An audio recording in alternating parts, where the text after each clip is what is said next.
Assalamualaikum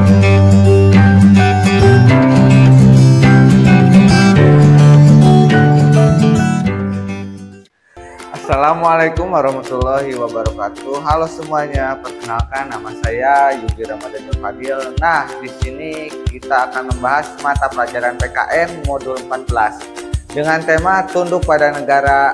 Dalam modul ini saya akan membahas 2 unit, di mana unit pertama itu tentang kedaulatan dan unit kedua tentang konstitusi mengatur kedaulatan. Nah, untuk mempersingkat waktu, di sini saya akan membahas unit pertama terlebih dahulu, yaitu kedaulatan. Nah, dalam unit pertama ini kita akan membahas hakikat dan pengertian kedaulatan dan macam-macam kedaulatan.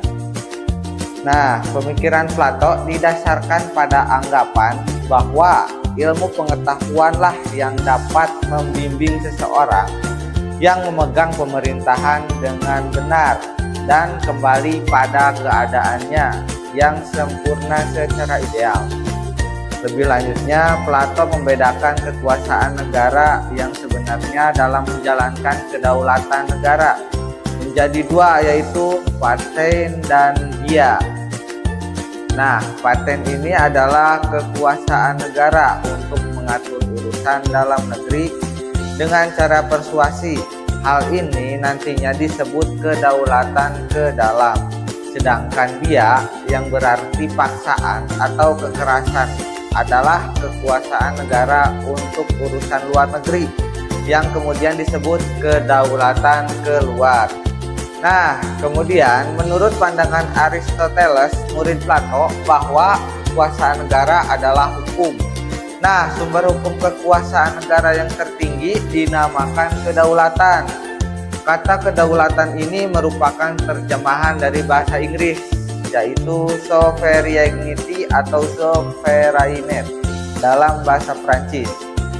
Nah, Jean Bodin dalam Is Juara tahun 1992 menjelaskan pengertian kedaulatan.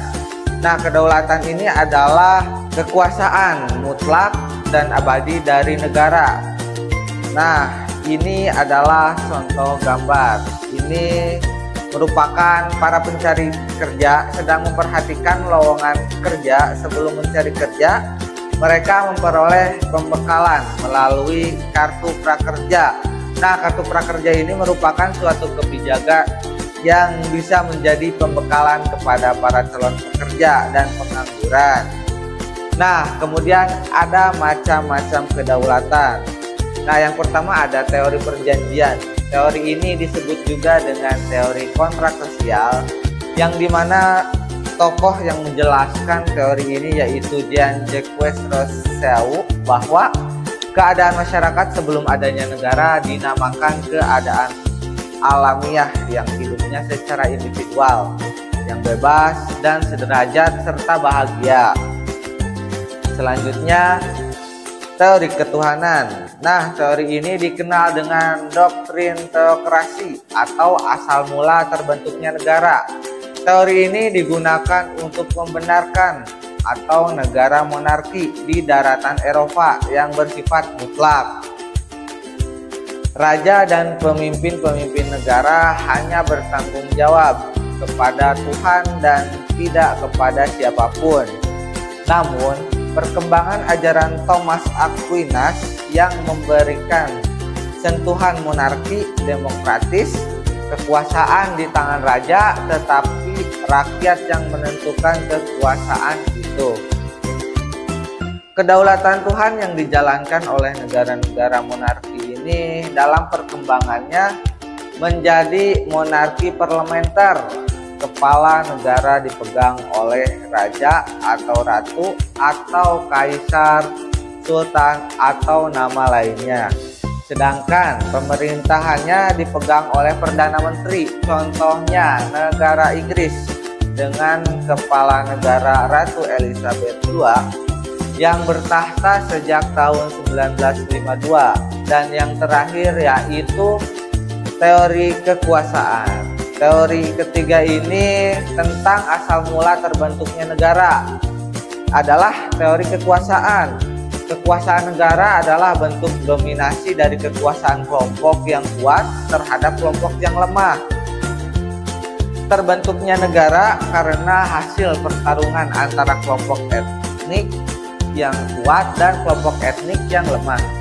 Kelompok etnik yang kuat membentuk negara dan menguasai kelompok etnik yang lemah.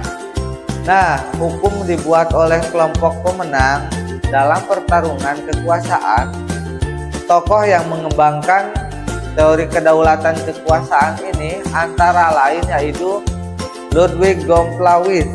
Fenomena ini semacam berlaku dalam pertarungan politik di semua negara.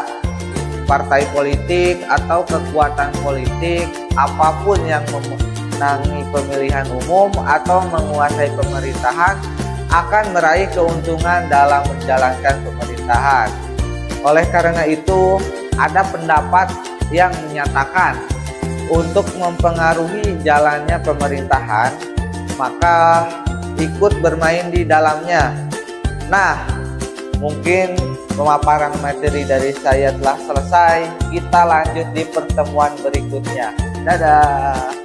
Kunjungi sosial media lainnya seperti website kami di pkbmalkata.com, Facebook PKB Malkata Mananjaya, Instagram PKB Malkata _official.